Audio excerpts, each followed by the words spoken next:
बिस्मिल्लाहिर्रहमानिर्रहीम। अस्सलाम वालेकुम रहमतुल्लाह। आप देख रहे हैं UAE उर्दू न्यूज़ और मैं हूं सत्तार लगारी।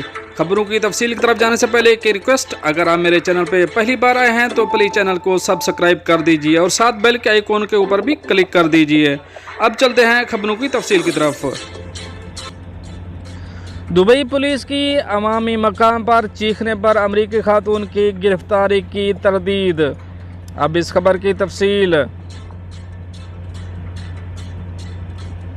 खलीज टाइम के मुताबिक दुबई पुलिस ने वाज़ेह तौर पर इन इल्ज़ामात की तरदीद की है कि एक अमरीकी खातून को महज अवामी सतह पर चीखने की वजह से गिरफ्तार किया गया था। इस हवाले से हुकाम ने उनसे एक बयान में कहा कि ऐसे तमाम तर दावे जिनका मीडिया में गर्दिश करने वाली कुछ कहानियों में जिक्र किया गया है, केस की मुकम्मल तौर पर मसख शुदा तस्वीर पेश करते हैं। बयान में कहा गया है कि यह सिर्फ चीखने का मामला नहीं था, बल्कि दुबई पुलिस को कार किराया पर लेने वाले दफ्तर ने एक शिकायत मौसूल हुई थी, जिसमें खातून पर इल्ज़ाम लगाया गया था कि कार किराए की फ़ीस के तनाज़ा के दौरान एक मुलाजिम को बदनाम किया गया है।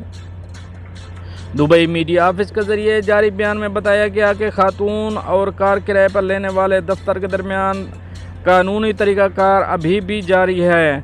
इस फ़र्ज़ से कानूनी तरीक़ाकार के मुताबिक पूछगछ की गई और इसके बाद जारी कानूनी कार्रवाई के हल के बाद रिहा कर दिया गया। यहाँ ये बात काबिल ज़िक्र है कि मुत्तहिदा अरब अमारात हद तक इज़्ज़त एक संगीन जुर्म है, जिसकी सज़ा भारी जुर्माने और जेल की सज़ा है। कानून के तहत अवामी तौर पर ऐसे बयानात को किसी दूसरे शख्स से मंसूब करना जो ऐसे दूसरों की तौहीन के लिए बेनकाब कर सकता है, इस पर किसी भी मुजरिम को 20,000 दरहम जुर्माना और 2 साल तक कैद हो सकती है। दोस्तों, ये तो थी कुछ अहम अपडेट जो आप शेयर करी हैं। मिलते हैं नेक्स्ट अपडेट के साथ नेक्स्ट वीडियो में, तब तक के लिए अल्लाह हाफ़िज़।